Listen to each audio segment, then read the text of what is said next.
Приветствуем вас, телезрители канала печиискамня.рф, любезные сердцу нашему подписчики.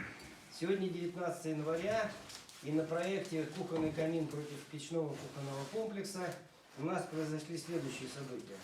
Была построена опалубка для заливки железобетонной несущей балки, на которой будет располагаться шатер дымосборный. А также была сделана криволинейная опалубка для литья аэродинамической подвертки, так называемой, о сути которой мы расскажем в следующем ролике.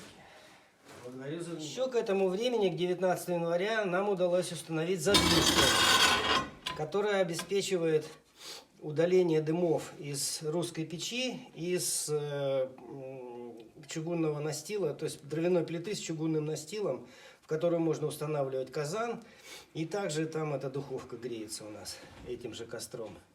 Ну вот задвижка такая чугунная, надежная, в ней сделан противоугарный вырез. Там треугольничек такой вырезан, он размерами 30 на 30. Вот этот вырез. Вот, он размерами 30 на 30, таким образом площадь его равна квадрату 15 на 15, что соответствует своду правил 7.13.130 2013 года. Благодарю за внимание.